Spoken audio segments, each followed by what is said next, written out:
उद्वेग वासनाओं से होता है, कामनाओं से होता है, अहंकार से होता है। और उद्वेग में ही आदमी जीवन जीता है, हरदम उद्वेग उद्वेग उद्वेग। उद्वेगों का भंवर है भयंकर। मोहा वस्तुस दुस्त्राति गाना पूत तुम चिंता करते। अत्यंत दुस्तर भंवर यह है, लेकिन सुतर है। समझ जाने वाले के लिए दुस्तर नहीं, सुतर है। जिसको लेकर के हमारा मन भटकता वो कुछ नहीं है, तत्काल नहीं समझ में आता, पीछे समझ में आता है। हमारा शैशव कुछ नहीं रहा। जितने लोग यहाँ बैठे हैं सब की शिष्य अवस्था आज कहाँ है? इसमें भक्तों की जवानी कहाँ गई? ऐसे एक दिन देह लुप्त हो जाएगी। इसलिए जिसमें हम भटकते हैं वो अंततः कुछ नहीं है।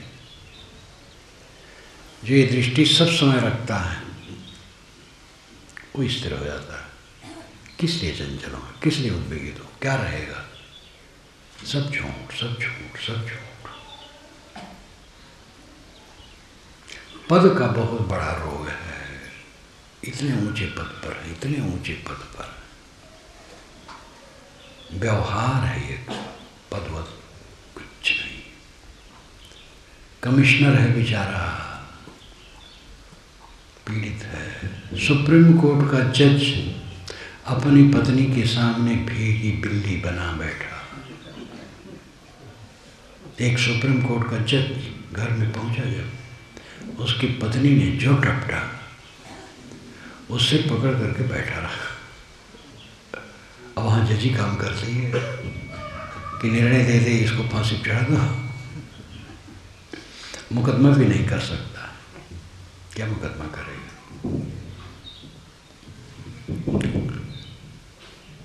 ये सब व्यवहार है, पद व्यवहार है। क्योंकि पद नाम के साथ जोड़ना पड़ता है, तब सरकार में चलता है। अब है कुछ नहीं, न कुछ पद है, न कुछ प्रतिष्ठा है, न कुछ धन दौलत है। धन दौलत है, कुछ कूड़ा कबाड़ ज़्यादा इकट्ठा हो गया कुछ लोगों के पास। वो कूड़ा कबाड़ में कुछ काम चलता, अपना और दूसरे का, और क्या है उसमें? हम बहुत धनी हैं, कहाँ धनी हैं? कूड़ा कबाड़ है, शरीर कूड़ा कबाड़ है। इस कूड़ा कबाड़ के लिए कुछ कूड़ा कबाड़ की जरूरत है। सब कूड़ा कबाड़ चल रहा है, करना चाहिए। क्योंकि जो कुछ हम करते कूड़े कबाड़ तो सब है, और कूड़ा कबाड़ करना पड़ता है। लेकिन है कूड़ा कबाड़, रतन तो भीतर है। उसी को साहब कहते रतन का जतन करो, माड़ी का श्रृंगार। सारा श्रृंगार तो माड़ी का है। माड़ी कपड़े पर चढ़ी, चिकना कपड़ा धो दिए खखरा। सब श्रृंगार माड़ी का है, दिखावा का है, झूठ, कुछ नहीं। राष्ट्रपति शमशान में चल जाता है। याद आती है मुझे, कहीं जाना था, इलाहाबाद स्टेशन पर पहुंचा, बड़ी सफाई थी और पुलिस खूब लगी थी और सड़कों में सब जगह लगी थी। मैंने पूछा लोगों से क्या मामला है? राष्ट्रपति आने वाले हैं। तो राष्ट्रपति तो हवाई जहाज से आए और उनके लोग, और सफाई चारों तरफ बहुत। कुछ वर्षों के बाद आया तो उस समय भी स्टेशन बहुत साफ, बहुत सब निगरानी। मैंने कहा क्या है? कि वो राष्ट्रपति का अस्थि कलश आने वाला है गंगा में विसर्जित करने के लिए। जो एक दिन आए थे वो दौरे में, तो चारों तरफ गामा गामी थी। उन्हीं का अस्थि कलश भस्मावशेष त्रिवेणी में विसर्जित करने के लिए। क्या है? क्या पद है? राष्ट्रपति पद, प्रधानमंत्री पद, क्या है? व्यवहार है, कहना पड़ता है, लिखना पड़ता है। ऐसे धन और प्रभुता क्या है, सब जुड़ जाता है और टूट जाता है, कुछ किसी का नहीं रहता। और इन्हीं सब में हम अपने को छलाते हैं। जो कुछ मिला है रोग है, रोग। इसमें चिपको मत, इसका बर्ताव करो। इसमें चिपकने ही से उद्वेग उत्पन्न होता है। जब अहंता ममता हो जाती तो उद्वेग आएगा। अहंता ममता न करो, दृष्टा बन करके रहो, उद्वेग नहीं आएगा। आपका लड़का कटका रहा है, आप उसमें चिपको ना, उद्वेग नहीं आएगा। लड़का बेचारा किसी भावना से ग्रस्त है, मनोविज्ञान से उसको समझो, उसका निवारण करो, क्रोध न करो। क्यों कटका है? किसी मनोभावना से वो ग्रस्त है, उसकी चिकित्सा बन सके तो करो, नहीं तो समय कर देगा। नहीं आप कर पाओगे तो समय उसको कर देगा, फिर ठंडा हो जाएगा। अनुकूलता मिलती है, प्रतिकूलता मिलती है, ये तो संसार का स्वभाव है, सबको मिलती है। किसको प्रतिकूलता नहीं मिलती? सबको मिलती है। बड़े बड़े राजे महाराजे को तो और मिलती है। आजकल तो मंत्री राजे महाराजे काला झंडा लोग दिखाते हैं, दूसरी पार्टी वाले। सबको प्रतिकूलता मिलती है। साक्षी बन करके रहो, दृष्टा बन करके रहो, निर्लेप बन करके रहो, तब भावुक नहीं होगे, उत्तेजित नहीं होगे। उत्तेजना शून्य हो जाना जीवन की सार्थकता, मोक्ष, शांति, परमानंद की प्राप्ति। और ये दृश्य की दूरी बनाए रखने से ये दशा आएगी। दृश्य नाम सीन दिखाई देता हुआ प्रपंच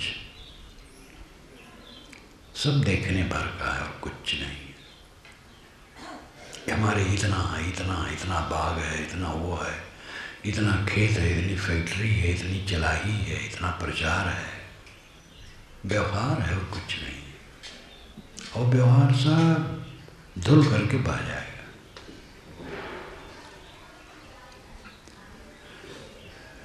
शुभ अशुभ का जितना पसारा है, जीव के साथ कुछ नहीं। जगत प्रपंच और धार्मिक विस्तार सब कुछ जीव के साथ नहीं। दोनों का असर काम करता है। जगत प्रपंच का असर बांधता है और धर्म का विस्तार साक्षी भाव से करें तो बंधन का निवारण करता है। और उसमें अहंता ममता करें तो वो भी बांधता है। सांसारिक काम भी अहंता ममता रहित किया जाए तो नहीं बांधता है। सांसारिक काम करना है, खेत का काम करना है, व्यापार का काम करना है, दुकान का काम करना है, ऑफिस का काम करना है, सड़क का काम करना है, अनेक कार्रवाइयाँ हैं जो जीवन के लिए उपयोगी हैं, उनको अपने अपने क्षेत्रों में सबको करना पड़ता है। सब जगह अनासक्त अहंकार रहित होकर के करना चाहिए। न बदने का हेतु अहंकार शून्यता है, बदने का हेतु अहंकार लीनता है। जितना अहंकार लीन रहेंगे उतना बधेंगे, जितना अहंकार शून्य रहेंगे उतना निर्बंध होंगे। सच्चे सुख का स्रोत भीतर है। निर्मल मन, अहंकार शून्य मन, क्लेश रहित मन, उद्वेग शून्य मन, ये आनंद का स्रोत है। और इसका अभ्यास स्वयं करना होगा, कोई नहीं कर देगा, गुरु बताएगा, गुरु अपना काम करेगा। गुरु का काम है स्वयं साधना से रहे, शांति दशा में रहे और उसका उपदेश करे। किसी के तरफ से वो नहीं कर पाएगा। किसी शिष्य के हृदय में वो कुछ नहीं कर पाएगा, केवल बता सकेगा, वो अपना काम कर सकेगा। और ये कम नहीं है, हम समझते कहाँ हैं। समझाने वाला कोई होता है तब समझते हैं। जब समझ लेते हैं तो सहज हो जाता है, तब अहंकार आ जाता है, हम तो स्वयं समझते हैं। लेकिन हमारे गुरु न मिले होते तो हम कुछ न समझते, भटकते रहते। इसलिए गुरु का उपकार अनंत है, और साथ साथ उनके साहचर्य से जो जीवन व्यतीत होता है वो कहना उपकार है। इसलिए गुरु का उपकार अनंत है, फिर भी खुद करना पड़ेगा गुरु का आदेश निर्देश लेकर। मन का हल्का रहना, क्रोध काम लोभ मोह से रहित रहना। नहीं पूरा रहित है, अगर वो हल्का है तो प्रगति हो रही है। काम का खिंचाव घट गया है, क्रोध का उद्वेग कम आता है, लोभ कम आता है, खाने पीने की तृष्णा वैसी नहीं है, बात व्यवहार में कहीं उद्वेग नहीं आता, कम आता है तो सफलता है। पलटू साहब ने कहा है, कोई कैसो कठिन कहे, वो वाणी बोलता है जैसे अमृत। साधक को कोई कितना कटु कह दे, लेकिन वो कटु नहीं करता, वो मीठी बात करता है। ये बहुत बड़ी साधना का फल है। ज्ञान होने पर भी थोड़ी प्रतिकूलता में मन भबक उठता है। इसलिए श्री विशाल साहब ने कहा है, पारख निजे दुर्गुण रहे। अपने में पारक ज्ञान है, लेकिन दुर्गुण अवशेष है। ज्ञान तो है, समझ तो हो गई है, लेकिन आदत संस्कार अभी मिटाए नहीं जा सके, इसलिए कसर है। जान लेना तो एक पड़ाव है, अभी आगे चलना है। जो जानते हैं उसको प्रयोग में लाना। हर आदमी समझता है विषय मलिनता कचरा है, क्रोध अंतर की लाइट को बुझाने वाला है, लोभ बुद्धि को भ्रष्ट करता है। लेकिन इनको जीतना एक अलग बात है। जानते हैं, जीते हैं, जीतते जीतते तब जीतने में आता है, एक लागे जीतने में नहीं आता है। धीरे धीरे रे मना धीरे सब कुछ होए, माली सींचे 100 घड़ा ऋतु आए फल होए। एक बारगी कोई ना तो बहुत पूंजीपति हो, कोई बड़ा पूंजीपति बनता है, न बड़ा विद्वान, न बड़ा नेता, न बड़ा गायक, कोई किसी दिशा में हो। संपन्नता बहुत दिल के परिश्रम का परिणाम है। इसी प्रकार आध्यात्मिक संपन्नता, भीतरी संपन्नता, ये भी बहुत दिल के पुरुषार्थ का परिणाम होता है। साधक घबराए ना, वो चलता है लेकिन फिसल जाता है, और बारंबार देखता है कि इतनी साधना कर चुका, लेकिन मन अभी ठीक नहीं हुआ, तो घबरा जाता है। घबराए ना, ये मन की दशा ही ऐसी है। फरीदाबाद के एक डॉक्टर लाल सिंह हैं, बौद्ध मत के हैं, वो चीन गए थे अपने गुरुजी के साथ घूमने। तो उन्होंने उस पर एक पुस्तक लिख दी है, उसमें लिखा कि कई तल्ले का एक मठ था, बौद्ध मठ, तो ऊपर जा कर के कई तल्ला था, और वहाँ एक वृद्ध संत रहते थे जो करीब 100 वर्ष के थे। तो उनसे मिला, तो उनसे पूछा, तो उन्होंने कहा, बहुत साधना करने पर भी मन बिल्कुल शुद्ध नहीं होता, काम की चीज कही। बहुत साधना किया लेकिन अभी भी भटकाव आ जाता है। ये सावधान रहने के लिए कहा, हार जाने के लिए नहीं। कि हार जाओ, अरे कितना साधना करें मन तो शुद्ध नहीं होगा। ऐसी बात नहीं, शुद्ध तो होगा ही, लेकिन निर्भय न हो जाओ, भय रखो, मन से भय रखो, दुर्गुणों से भय रखो। जो ये मान लेते हैं हम सर्व विजयी हो गए, वो धोखा खाते हैं। सर्व विजयी हो जाए लेकिन अहंकार न करें। जब तक इस कालिक के घर में हैं, बड़ी सावधानी की जरूरत है। ये शरीर और संसार कालिक का घर। एक मुस्लिम फकीर ने कहा है खुदा को कोसते हुए, दरमियाने कौर दरिया तख्ता बंद कर दई, बाज में कोई की दामन तन मुकुल होशियारबाज। दरमियाने भीतर, कौर दरिया गहरी दरिया में, खूब गहरे समुद्र में तूने तख्ता बंद कर दई, तख्ता में बांध करके डाल दिया। हे ईश्वर, मुझे तूने तख्ते में बांध करके समुद्र के गहरे तल में डाल दिया। बाज में गोई के दामन तन मकुन होशियारबाज। पीछे कहता है सावधान, तेरे कपड़े भीग न जाए। बहुत बड़ा व्यंग है ईश्वर पर। ईश्वर, तूने मुझे तख्ते में बांध करके समुद्र के निचले तह में डाल दिया है, और पीछे कहता देख सावधान, कपड़े भीग न जाए। ईश्वर की समझदारी पर भक्त कुपित है। ईश्वर की समझदारी नहीं, समझदारी होती तो ऐसा क्यों करता। उदयन 10वीं शताब्दी की एक नैयायिक विचारवान विद्वान थे, न्याय दर्शन के। उन्होंने बौद्धों का अनीश्वरवाद जम करके खंडित किया और पुस्तक लिखी न्याय कुसुमांजलि। कुसुमांजलि उनकी पुस्तक है, न्याय दर्शन के विद्वान थे।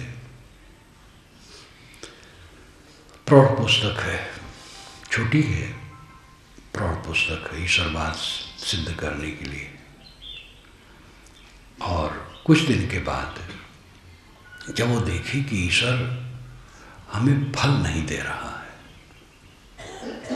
तब उसने कहा, उदयनाचार्य ने, ऐश्वर्य मदमत्तो ममज्ञावर्त से पराक्रांते स्वोद्धेशु मद्दीना तो स्थिति। ईश्वर, तुम अपने ऐश्वर्य में उन्मादी हो गए हो, मेरे तरफ ध्यान नहीं देते हो। जानते हो, बौद्धों द्वारा तुम रगड़े जा रहे थे, मैंने ही तुम्हारी जान बचाई। ये ईश्वर भक्त का कोप। ऐश्वर्य मदमत्तोस, ऐश्वर्य में तुम उन्मादी हो गए हो। मम वज्ञावर्त से मेरी अवहेलना कर रहे हो। पराक्रांतेषु बौद्धेषु, बौद्धों द्वारा पराक्रांत रगड़े जा रहे थे। मद्धीना तो स्थिति, मैंने ही तुम्हारी जान बचाई और हमारा कुछ भी नहीं कर रहे हो। तो बेचारे ईश्वर भक्त परोक्ष में कल्पना करके भटकते रहते हैं। पारखी कभी नहीं ऐसा सोचेगा, वो ईश्वर को दोष नहीं देगा। कोई ईश्वर हमें गड्ढे में नहीं डाला है, कोई ईश्वर या शैतान हमें दुख में नहीं डाला है। हमारी अपनी दुर्बुद्धि हमारे दुख का कारण है। विवेकवान ये मानता है।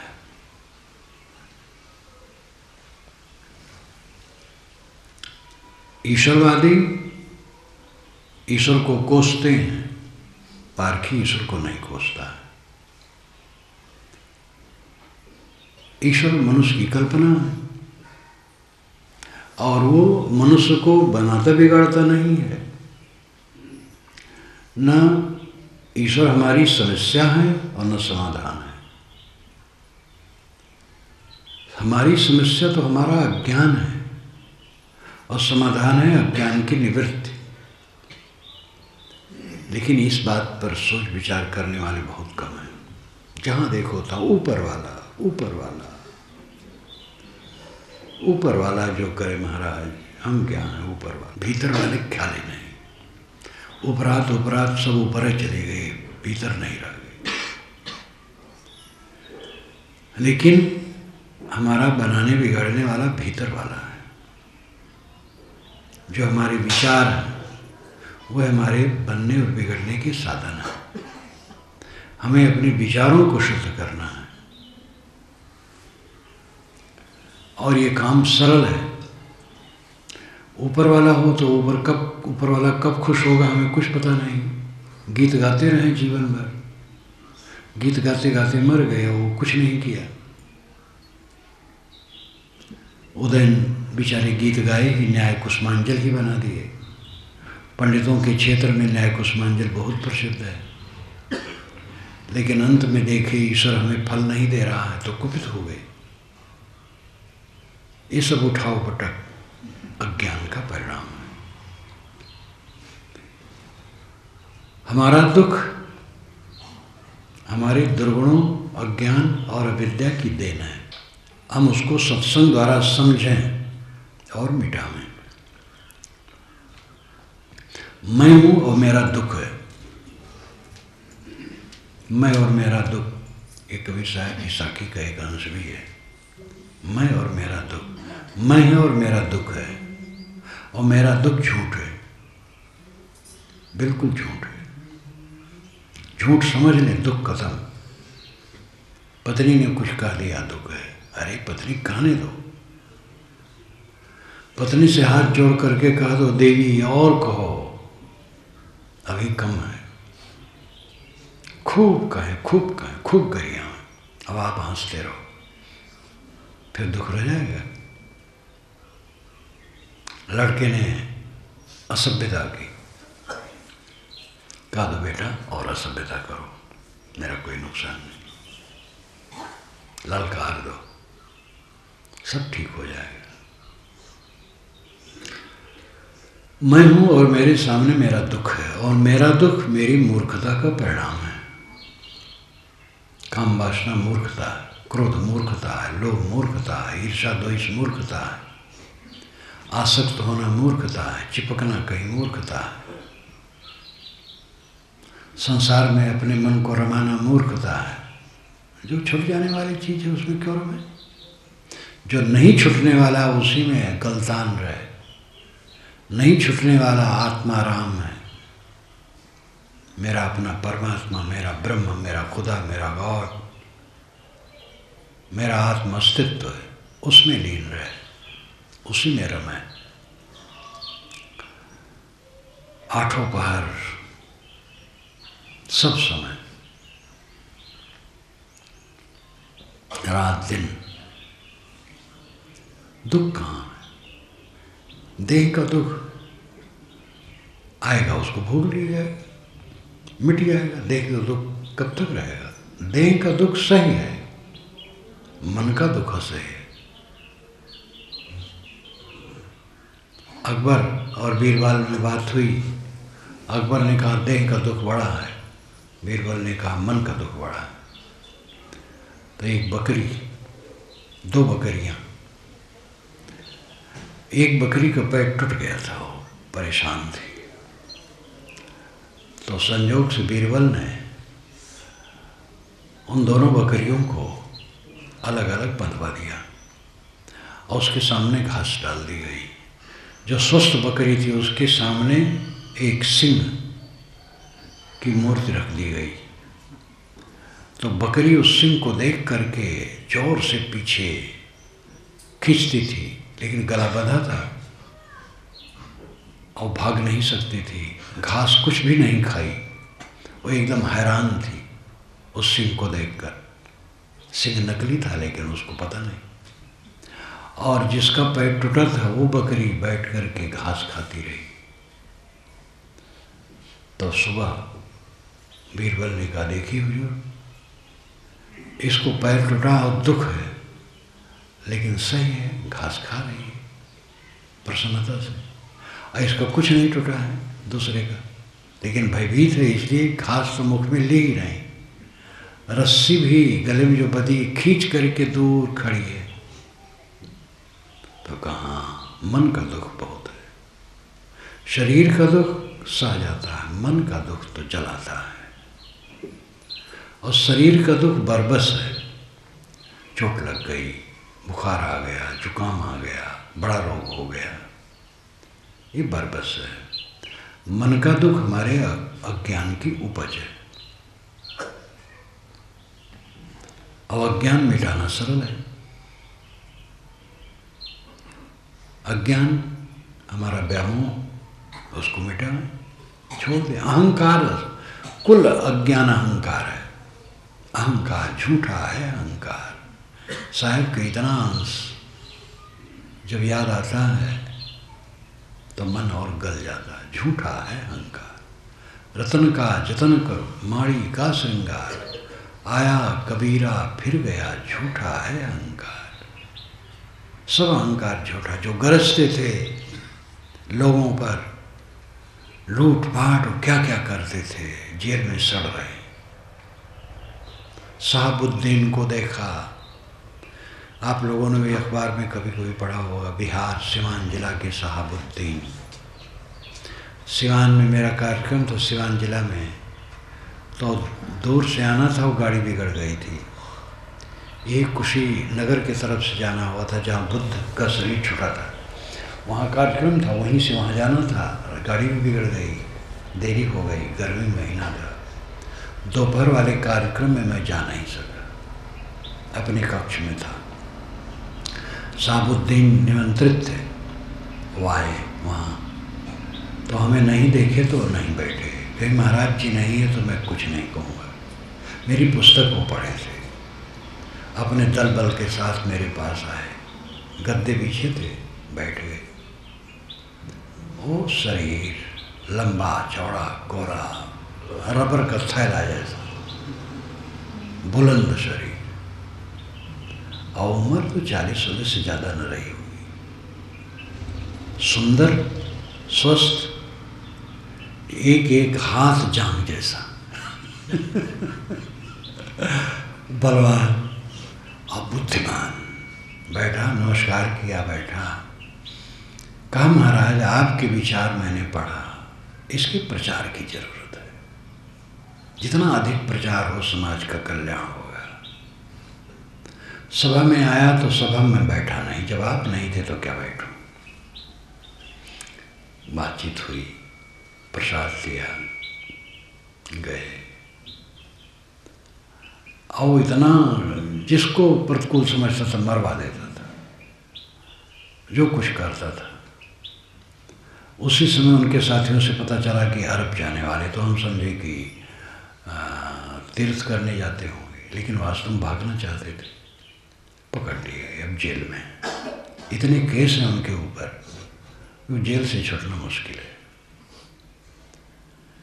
अब आदमी में तो बुद्धि में कसर नहीं, देह भी अद्भुत, बुद्धि भी अद्भुत, लेकिन विपरीत दिशा में लग गई वो सब देह और बुद्धि, इसलिए दुखदायी हो गए।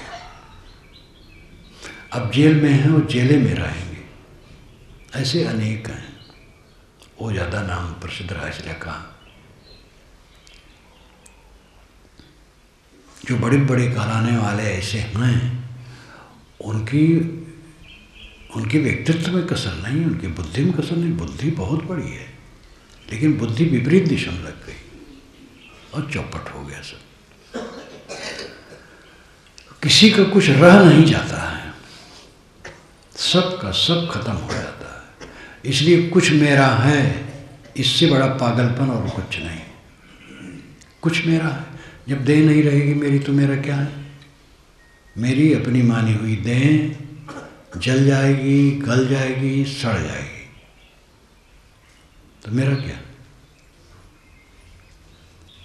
जो इस दृष्टि में रहता है वो दुखी नहीं होता है।